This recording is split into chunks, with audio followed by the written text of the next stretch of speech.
Hello दोस्तों। आज हम आप लोगों को समास के महत्वपूर्ण प्रश्नोत्तर कराएंगे जो कि हमारे आने वाले सभी एग्ज़ामों में महत्वपूर्ण होंगे। ये वो क्वेश्चन है जो प्रीवियस एग्ज़ाम में पूछे गए हैं, देख लीजिए। तो चलिए स्टार्ट करते हैं। अगर सबसे पहले आप लोगों ने हमारे चैनल को सब्सक्राइब नहीं किया है तो सबसे पहले सब्सक्राइब कर लीजिए और बेल आइकन को प्रेस कर दीजिए। तो चलिए शुरू करते हैं। धीरे धीरे में कौन सा समास है? ये असिस्टेंट अकाउंटेंट परीक्षा 2015 में पूछा गया है। तो धीरे धीरे में हमारा अव्ययभावी समास हो जाएगा। देख लेते, इसका डिस्क्रिप्शन भी दिया गया है। शब्द धीरे धीरे में अव्ययभाव समास है जिस समास का प्रथम पद प्रधान हो, अव्यय भी हो तथा दूसरा पद संज्ञा हो, उसे अव्ययभाव समास कहते हैं। जैसे कि प्रत्येक, एक एक के प्रति, यहाँ प्रति प्रधान है मतलब अव्यय है प्रति, तथा एक संज्ञा भी है, इसलिए हमारा यहाँ पे धीरे धीरे में अव्ययभाव समास हो जाएगा। नेक्स्ट देखते हैं। चक्रपाणी में कौन सा समास होगा? ये भी असिस्टेंट अकाउंटेंट परीक्षा 2015 में पूछा गया है। तो चक्रपाणी में हमारा बहुव्रीहि समास होगा।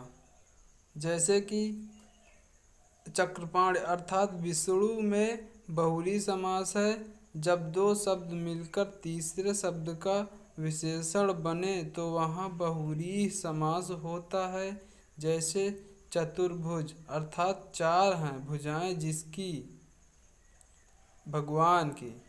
तो इस प्रकार से हमारा चक्रपाणी में बहुव्रीहि समास हो जाएगा। नेक्स्ट देखते हैं। बहुव्रीहि समास का उदाहरण कौन सा है? तो इसमें से बहुव्रीहि समास का उदाहरण हो जाएगा हमारा चतुर्भुज। बहुव्रीहि समास, इस समास में कोई भी शब्द प्रधान नहीं होता, दोनों शब्द मिलकर एक नया अर्थ प्रकट करते हैं। मतलब कि इसमें एक कोई तीसरा अन्य अन्य महत्वपूर्ण। तो इसमें हमारा बहुव्रीहि समास का उदाहरण हो जाएगा चतुर्भुज। चतुर्भुज अर्थात जिसमें चार भुजाएं जिसकी, अर्थात विष्णु भगवान की। और जिसमें देख लेते हैं जलज, मतलब जल में उत्पन्न होने वाला, अर्थात कमल। मतलब इसमें पर्यायवाची ज़्यादातर 90% पर्यायवाची ही होते हैं जो जिसमें बहुव्रीहि समास होता है। चलिए नेक्स्ट देखते हैं। राजपुत्र में कौन सा समास है? ये ग्राम पंचायत अधिकारी परीक्षा 2015 में पूछा गया क्वेश्चन है।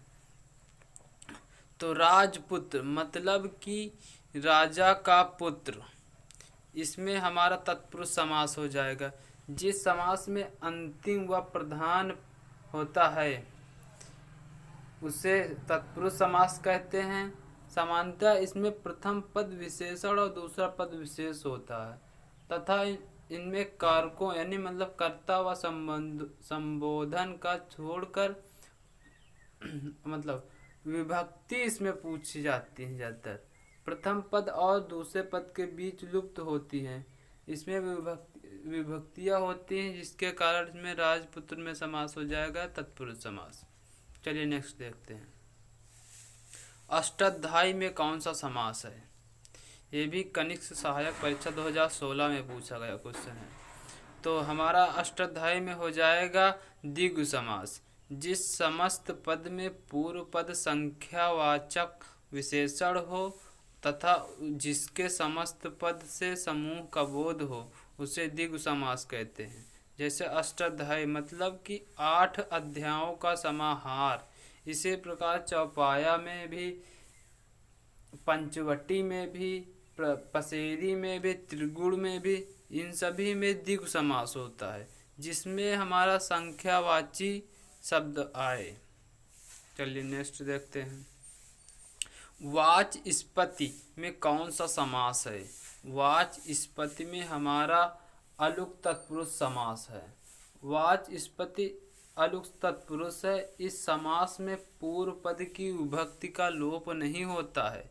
जैसे युधिष्ठिर, आत्मनेपदम, आंतेवासी, परस्मय पदम। जिस शब्द के पूर्व पद में निषेधार्थक यानी मतलब कि आ या अन शब्द का प्रयोग होता है, जैसे नच तत्पुरुष समास कहा जाता है। जैसे अनश्व, आगत्या, अनागता, अनुचिता।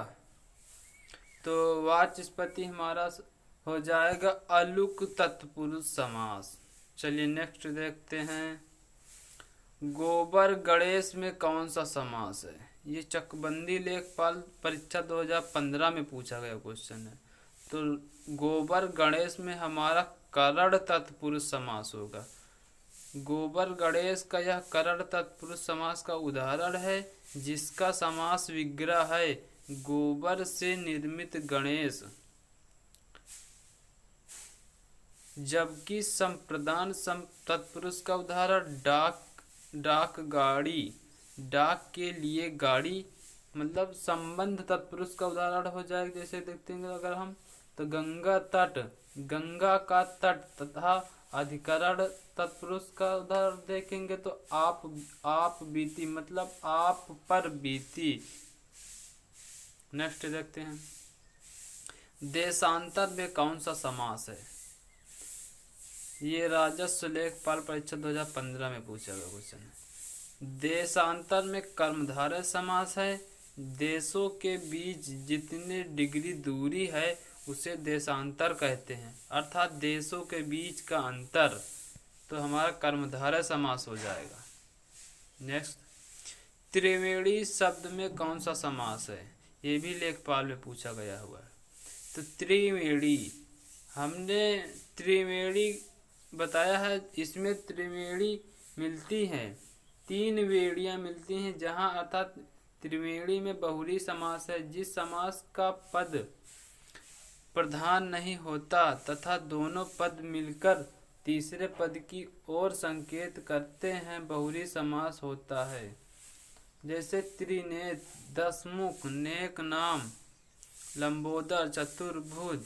जिस मतलब कि इसमें सबसे ज़्यादा त्रिवेणी भगवानों के नाम, इसलिए इसका द्विगु समास ना होकर ये बहुरी समास होगा।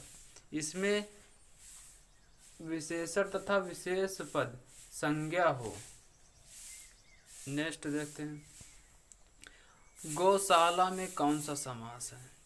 तो गौशाला में हमारा तत्पुरुष समास हो जाएगा। जैसे कि गाय की गौशाला मतलब गाय की शाला है। इसमें हमारा की विभक्तियाँ निकल रही, इसलिए हमारा तत्पुरुष समास हो जाएगा। गौशाला तत्पुरुष समास है। जिस समास का दूसरा पद प्रधान हो तत्पुरुष समास होता है। इसमें गाय के लिए शाला मतलब रहने वाला स्थान मतलब शाला है, इसलिए शाला प्रधान है। नेक्स्ट देखते हैं। योगदान में कौन सा समास है?